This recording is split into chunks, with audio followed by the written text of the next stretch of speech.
gentlemen, boys and girls, please welcome the next President of the United States of America. Poetic in relation to that. But then McLuhan looks around and doesn't say, hey, we're in a global village. We can organize a world game and have a technological utopia and spread the wealth around or something, whatever you want to call Bucky Fuller's vision. McLuhan doesn't do that. He says, what are the disservices of this satellite? What will be the new enthusiasms? And watches the effect of it. Almost knowing is it going to be a temporary environment. And to that degree, Bucky Fuller is a servo mechanism of the satellite. McLuhan isn't. Yep. So, okay, next sentence. Yeah, it was just interesting that he he pairs this issue of the function and meaning of selfhood back to this idea of getting back to this raw, I guess, essence of humanness in a sort of sense, and in relation to the observation of Bucky, he appears to be going further there. Yeah, see, Bucky in the LaRouche quadrant on my chart, he's a technological liberalist. Technological liberalism is the meme that they're extending. They see the human being sort of essentially liberated, but they're thinking of a 19th century chemical body. They're not incorporating the discarnate image, and that discarnate image will create an identity crisis of imagery for the chemical body and lead to a questioning of selfhood. So Bucky Fuller's vision never could get off the ground because everybody was too busy scrambled and trying to retrieve an old image or forge a new image through drugs and all kinds of crazy things as a result of the wonderful world game situation that happened. Just look at the word world game. Media are the only other use of extension of man is game. So the world game to McLuhan means world media sports, world media battles, mythic structures, I call them. Media mythic structures. Fighting, they're the actors, the sports heroes, not the athletes, but the environments themselves are the sports heroes in the global arena. And he could always go back and find that vision supported by the Finnegan's Wake satire. Yeah. See, he goes past Bucky Fuller using Finnegan's Wake. But as a true quadrophenic, I bring up Harold Channer's great points about Bucky Fuller. It's interesting. The American is basically a gadget lover, and Bucky Fuller did make incredible inventions. And they named a chemical after him, the Bucky ball, the Buckarine or Bucker Fullerine, right? Bucky Fullerine or something. Yeah. He actually, for making environments, he was way greater than McLuhan. McLuhan was just a writer. We know McLuhan was more than that, but on the surface level, the guy wrote a few books and got ripped off by the media. Bucky Fuller, has it's really a challenge to. I mean, culture is wondering whether Bucky Fuller challenged the truth or not, or whether McLuhan challenged the truth, the American truth, and many Americans will side with Bucky Fuller because he's a gadget creator. Yeah, but interestingly, if you follow Bucky's thought that we started off with, that that mathematics extends consciousness down into the level of the atom, it puts consciousness right in the heart of matter. Then McLuhan then is the creator of environments because he's the poet and he's speaking. McLuhan's offering the new physics is, he's almost like a magician manipulating matter with words. That's why I put McLuhan in the Catholic quadrant. He's a Thomist, and he's working with software, not hardware. This is a hardware vision by Bucky Fuller. Now, Bucky Fuller made a lot about the invisible environment. They use the same words, different sentences, different ways, but you had to think that McLuhan, when he wrote his books, he was thinking of Bucky Fuller's language and pushing it. Yeah, it really was. What do you call it? The Harold Bloom's The Agony of Influence, The Anxiety of Influence.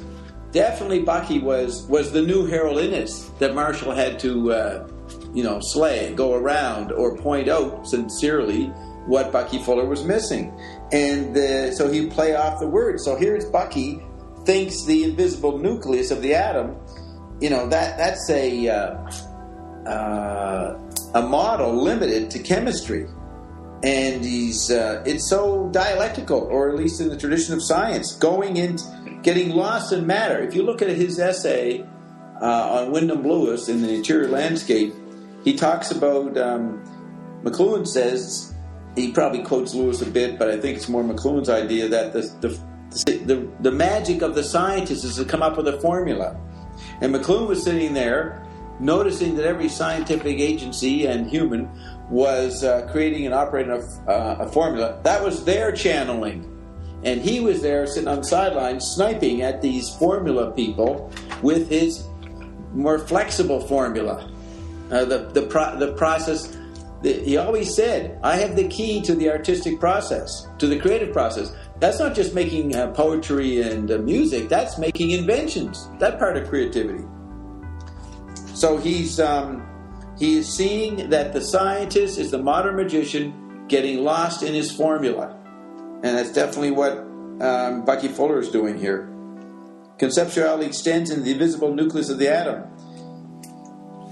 What about the atom? E-T-Y-M. Yeah. But it's a neck and neck. It's the two. What is it? The hare and the turtle. But the race isn't over yet. It isn't over here at Dobbstown, but for the rest of the people, it isn't. You're still back in the previous 4 laps back. You haven't even seen the instant replay yet. But the thing is that it's a dead heat between Bucky Fuller and McLuhan. They are the twins. You could say that the argument between Shem and Sean in Finning's Wake was updated by Bucky Fuller and McLuhan. And probably McLuhan understood that dynamic more than Bucky Fuller. So can we go to what he says about the World Game, that letter? Because there they have a press conference. And I'll put on the record that Robert Fulford wrote about it, the famous Toronto critic. He witnessed the press conference at the Coach House.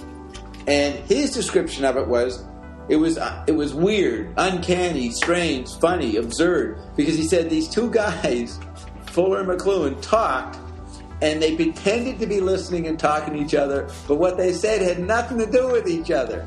Do you know what I mean? Yeah. I mean, Bucky was renowned for taking out his listening device, so he couldn't hear what his interlocutor was saying. Yeah, I'll have to get Ian to check out the Akashic Records and find out if he had taken his hearing aid out for that press conference. Or maybe he had to put it back in because he had to hear what McLuhan was doing so he'd know where he was, because McLuhan was a contender. But it was perceived as chaos, right? Two monomaniacs, monologists, yakking away and ignoring what the other guy was saying. They weren't listening, which is the way you are in any environment during the satellite theater. You don't listen. Yeah, well, there's a letter in here also October the 11th, 1971, where somebody called Drombowski mentions that he's trying to clear up a myth that Bucky Fuller will not even have McLuhan's name mentioned in his company. I have heard that kind of stuff before, and it doesn't surprise me because they were warriors on the most subtle level between each other. That's the point. And doesn't McLuhan object to that and say, no, that guy's just trying to cause trouble? Yeah, they basically cleared it up. At least Bucky writes a little note which sort of says, no, we're still buddies. And I think he says, December 29, 1971, he holds that he and McLuhan have different approaches, but their respective approaches are not contradictory. But they are. But who says that? That's Bucky Fuller replying to Drombowski, and he'll copies in McLuhan. I got to find... anyways, I'm going to get back to that point when I find the letter. But look at what he says to Bucky Fuller. Love your word tensecrity. And he puts it in quotes. It makes a lot of sense to me as a model of perception. Yeah. Now, see, that means you could say he's impressed as a model. No. The very use of the word, if it makes sense to McLuhan, he can use it. It's a figure for a larger ground. So then what does he say? There's a book. It makes a lot of sense to me. There's a book by Fritz Macklub called The Production and Distribution of Knowledge in the USA. That's software. It tries to tackle the job of measuring knowledge and information, that's a very pointed point at Bucky Fuller, who is talking about the expansion of knowledge and information in a cliche way. A 19th century, what would that be called? Negentropy. Endless information. Better, we become faster thinkers, right? It doesn't go into the entropic effect which is what McLuhan would notice. So what is knowledge and what's information? The only thing I've come across useful, but not very adequate to the problem. In other words, he's almost saying, Bucky, your word tensegrity is useful, but not very adequate to the problem. And probably Bucky Fuller, since he knew Marshall, knew of him for so long, he probably figured it out, and that's why he wouldn't allow him to bring up McLuhan. He knew what Marshall was up to. You know what I mean? Yeah, I wonder about that. But maybe we'll get to the bottom of it later. Okay, September 1764. Unless you have something to say, I want to look at this letter. Yeah, go for it. I'm going for the letters where Marshall addresses Bucky directly. Okay, he's talking about the meeting on the boat. What was that? Chiasticslide magazine. What was that? The Greek guy hosted the boat out in the Mediterranean, right? And McLuhan attended this 1963 one. So he begins saying, I was not at all happy about missing the seminar this summer. Now, he never goes to another seminar ever again until about 1972, as far as I understand. So he's being polite because Bucky is a major guy at that seminar. There is too much on the plate here. Now, September 1764, Understanding Media's come out. He has an article in the Toronto paper showing his new, huge, ambitious culture house, Center for Culture and Technology, that will be using computers to study the thresholds of sensory populations all around the world. It's like a major United Nations. He's very involved at the rush that his book is creating. He's riding the wave, among the executive level, not on the pop culture level. Yep. That doesn't happen until the meeting is massaged. But too much on the plate, definitely. He knows he's obsolescing Bucky, right? Right then. He doesn't get time for those puny guys out in the Mediterranean. He says, I've had a good deal of luck in analyzing various problems lately. It's good. This is an exclusive here, Andrew. You're showing people what they may never hear these letters again. They never see them. And here it is. I've had a good deal of luck in analyzing various problems lately. I enclose a note on one of these. Do we see that? Is that thing, the new media in the arts? Is that what the note is? Yeah, that'll be the new media of the arts. The other inclusion was to the other letter, which is why the TV child cannot see ahead. Right, and new media and the arts. Now, he calls it a note. It's like 5 or 6 pages, right? Yep. Right. That little footnote in it, and this is a footnote to you, Bucky. And close a note on one of these. If one says that any new technology creates, note that. If one says, isn't that great? See, this is the private letter, the private self. This is a question. In other media, he'll say, every new technology creates a new environment. But he says, if one says that, he's telling Bucky his script. If one says that any new technology creates a new environment, that is better than saying the medium is the message. And the medium is the message hasn't even been known yet. Yeah. This is inside a decade before. Yeah. Yeah. This is inside behind with the green room. What do you call that? Backstage, right? Backstage with Shem and Sean. And the content of the new environment is always the old one. The content is greatly transformed by the new technology. Okay, Bucky does a lot on supersonic flight, and he's going to mention the Dymaxion dome. So let's see if he's going to make them figures, right? Yeah. Supersonic flight, he says to Bucky, will create a new environment which makes our present city somewhat useless. Okay, in 1967-68, December issue, could be 67, Bucky Fuller, they do a big spread in Playboy magazine on his domes covering cities. And Marshall is already aware of this Bucky stuff, before. So, makes our present city somewhat useless. Okay, why would you put a dome over them? They're useless. But if people can't see what's really going on, then you turn them into an art form and turn them into pleasant concentration camps with domes over them. So, in fact, if they are to be approached within, and I know that if the Bucky Fullerites were listening, they'd be outraged. They'd be outraged to be blaspheming Bucky Fuller. But hey, there's other ways to look at this, Bucky Fullerites. You, Harold Channer, you never took this seriously, what I'm saying, and I'm doing it again for you. In fact, if cities are to be approached within any convenient distance at all, there's the distance point.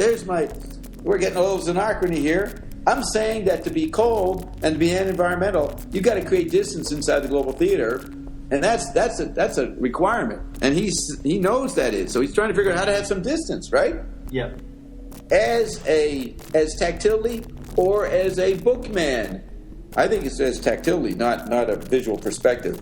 In fact, if they are to be approached, these cities within any convenient distance at all, they will have to be roofed over. Supersonic, that's the dome effect that I see laid out in Playboy magazine in 67, 68. They'll have to be roofed over.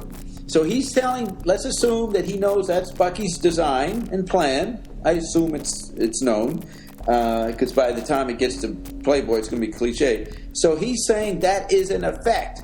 They will have to be roofed over, is an inevitable effect under global theater conditions. Supersonic takeoff, McLuhan says, and landing alike blow the glass out of a city. So your Dymaxion dome becomes a necessity, just as much as the road is a necessity for the wheel. One environment creates another. Now, if you're totally keen on promoting the Dymaxion dome, you're not running around saying one environment creates another. Unless, you could also see that as, no, this is the way you promote it. We have to go Bucky's way because the environment demands it. But is McLuhan, isn't he wanting not to be detached? Doesn't he want to be detached from any embedment in any medium? Yeah, Doesn't he want some distance? So he's calling Bucky a medium there. He's just you're just offering the natural and logical solution. Yeah, you're still channeling Bucky. Wake up. Yeah, the necessary closure to the ablation. Right. Now, the necessary enclosure to the ablation? The necessary closure of the ablation in the same sense that, like, table is the closing of the ablation, which is squat, kind of thing.